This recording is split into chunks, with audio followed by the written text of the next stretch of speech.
اعوذ باللہ من الشیطان الرجیم بسم اللہ الرحمن الرحیم۔ سورہ اعراف کے دوسرے رکوع میں قصہ آدم و ابلیس قرآن حکیم میں دوسری مرتبہ بیان ہو رہا ہے۔ اس سے پہلے یہ سورہ بقرہ میں اس کے چوتھے رکوع میں آ چکا ہے۔ البتہ آپ دیکھیں گے کہ اگرچہ یہ قصہ جو ہے قرآن مجید میں 7 مرتبہ آیا ہے، 6 مرتبہ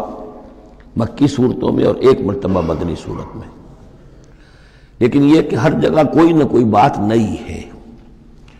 اس لیے کہ جس دور سے بھی یہ تحریک جو ہے حضور کی دعوت کی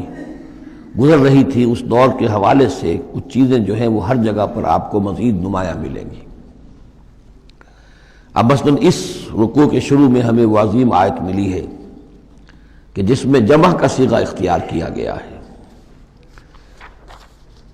وَلَقَدْ خَلَقْنَاكُمْ ثُمَّ صَوَّرْنَاكُمْ ثُمَّ قُلْنَا لِلْمَلَائِكَةِ اسْجُدُوا لِآدَمَ فَسَجَدُوا إِلَّا إِبْلِيسَ۔ اس کے بارے میں پچھلی مرتبہ میں عرض کر چکا ہوں۔ اب دوسری بات جو آ رہی ہے وہ یہ ہے کہ جو شیطان نے ورغلایا حضرت آدم کو اور حضرت حوا کو سلام علیہما، کہ جس درخت کا پھل کھانے سے اللہ تعالیٰ نے انہیں روک دیا تھا،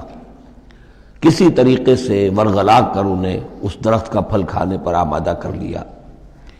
اس کے لیے لفظ آیا فوسوس لہما۔ یہ وسوسہ اصل میں ہم یہ سمجھتے ہیں کہ شاید یہ چیزیں اس طور سے ہو رہی تھی جیسے کہ ہم ایک دوسرے کے سامنے کھڑے باتیں کر رہے ہیں، ایک دوسرے کو پہچان رہے ہیں، لیکن حضرت آدم اور حوا کے بھی دلوں میں وسوسہ اندازی کی ہے شیطان نے، جیسے کہ شیطان وسوسہ اندازی کرتا ہے ہمارے دلوں میں۔ یہ مکالمے اس طرح کے نہیں ہے کہ وہ ایک ہی محفل میں کھڑے ہوئے، عام طور پر سورہ بقرہ کے چوتھے رکوع میں بھی اور دوسرے مقامات پر بھی ہمارا تصور کچھ اور رہتا ہے، لیکن یہاں وہ پردے حائل ہیں۔ ابلیس جو ہے وہ یقیناً جو ہے جنات میں سے تھا، حضرت آدم علیہ السلام کے لیے اس وقت بھی وہ انویزیبل تھا، لہذا نفس جو آیا ہے فوسوس لہما الشیطان، وسوسہ ان کے دلوں میں ڈالا۔ لِيُبْدِيَ لَهُمَا مَا وُرِيَ عَنْهُمَا مِنْ سَوْآتِهِمَا۔ اب یہاں خاص طور پر ایک بات آ رہی ہے، اس کو ہم متشابہات ہی میں شمار کریں گے۔ یہاں ایک خاص اثر ظاہر کیا جا رہا ہے کہ وہ شجر ممنوع تھا، اس کا پھل کھانے کا ایک نتیجہ برآمد ہوا، اور وہ یہ ہوا کہ حضرت آدم اور حوا پر ان کی شرمگاہیں جو ہیں وہ نمایاں ہو گئیں۔ یا تو ایسا ہے کہ پہلے انہیں شعور نہیں تھا، اب شعور پیدا ہو گیا، یا یہ کہ انہیں کوئی خاص لباس جنت کا حلہ اللہ تعالیٰ نے عطا کیا ہوا تھا، وہ لباس اتر گیا اس درخت کا پھل کھانے کے نتیجے میں۔ یہ چیزیں ایسی ہیں کہ جس سے یقیناً بہت سے لوگوں کو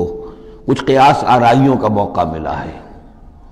بعض لوگوں کے نزدیک یہ نیکی اور بدی کی تمیز کا درخت ہے اصل میں، کہ جس کو کھاتے ہی نیکی اور بدی کی تمیز پیدا ہو جاتی ہے۔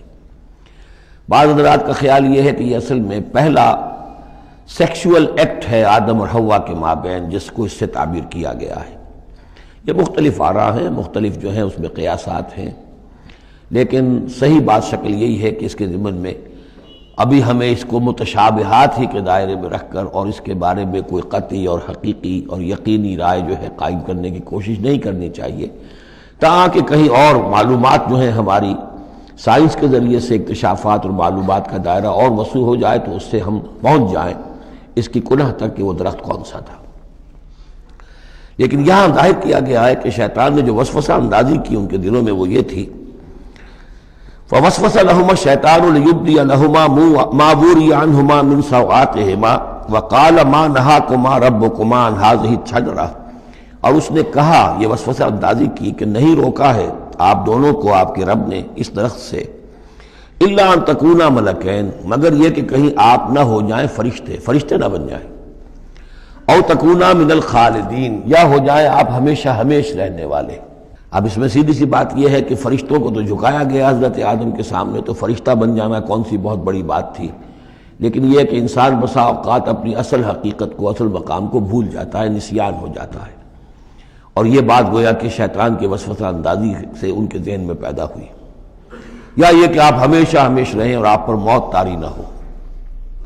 وَقَاسَمَهُمَا إِنِّي لَكُمَا لَمِنَ النَّاصِحِينَ، اور انہوں نے قسمیں کھا کھا کر اس نے یقین دلایا میں آپ کے لیے بہت یعنی مخلص ہوں، اور جو رائے دے رہا ہوں وہ بہت صحیح ہے۔ فدلاہما بغرور، تو دھوکہ دے کر انہیں، جس کو ہم کہتے ہیں مائل کر ہی لیا، شیشے میں اتار ہی لیا۔ فلما ذاق الشجرۃ، تو جب ان دونوں نے چکھ لیا اس درخت کے پھل کو، بدت لہما سوآتہما، ظاہر ہو گئی ان پر ان کی شرمگاہیں، واتفقا یخصفان علیہما من ورق الجنہ، اور وہ اب لگے درخت کے جو جنت کے پتوں کو گانٹھ کر اپنے لیے لباس بنانے کے لیے، تفقا یخصفان، گانٹھنے لگے، جوڑنے لگے کہ جو جنت کے پتے تھے ان کو سی کر آپس میں اپنی سطر جو ہے سطر پوشی کریں اور اپنی شرمگاہوں کو ڈھانپیں۔ وَنَادَاهُمَا رَبُّهُمَا، اور اب پکارا انہیں ان کے پروردگار نے، أَلَمْ أَنْهَكُمَا، کیا میں نے منع نہیں کیا تھا تمہیں، أَن تِلْكُمَا الشَّجَرَةَ، اس درخت سے، وَأَقُلْ لَكُمَا، اور میں نے کیا کہا نہیں تھا تم سے، إِنَّ الشَّيْطَانَ لَكُمَا عَدُوٌّ مُّبِينٌ، کہ شیطان تم دونوں کے لیے بڑا کھلا دشمن ہے۔ قالا ربنا ظلمنا انفسنا، تو ان دونوں نے کہا کہ اے رب ہمارے، ہم نے اپنے اوپر ظلم کیا، زیادتی کی، ہم اپنی غلطی کا اعتراف کرتے ہیں۔ وَإِن لَّمْ تَغْفِرْ لَنَا وَتَرْحَمْنَا لَنَكُونَنَّ مِنَ الْخَاسِرِينَ، اور اگر تو نے ہمیں معاف نہ فرما دیا اور ہم پر رحم نہ فرمایا تو ہم تو تباہ ہونے والوں میں ہو جائیں گے۔ یہاں ایک بات اور نوٹ کر لیجئے، ایک تو یہ کہ یہاں کہیں بھی ایسا اشارہ نہیں ہے کہ ابلیس نے یہ وسوسہ ابتداءً حضرت حوا کے دل میں کیا۔ عام طور پر ہمارے ہاں جو کہانیاں مشہور ہیں وہ یہ ہے کہ حوا جو ہے ذریعہ بنی ہے حضرت آدم کو بھی گمراہ کرنے کا۔ وہ اشارہ نہ سورہ بقرہ میں اس کا ہے نہ یہاں ہے، بلکہ جمع کوئی جو تثنیہ کا صیغہ ہے مسلسل چل رہا ہے، ان دونوں کے لیے معاملہ ہے، بیک وقت ہے۔ تو یہ اصل میں جو عیسائی دنیا میں تصور پیدا ہوا ہے کہ عورت فی نفسہ ہی برائی کی مظہر ہے، ایو سے ایول، ایو حوا اور ایول بری شے، یعنی عورت فی نفس ہی برائی کی جڑ ہے۔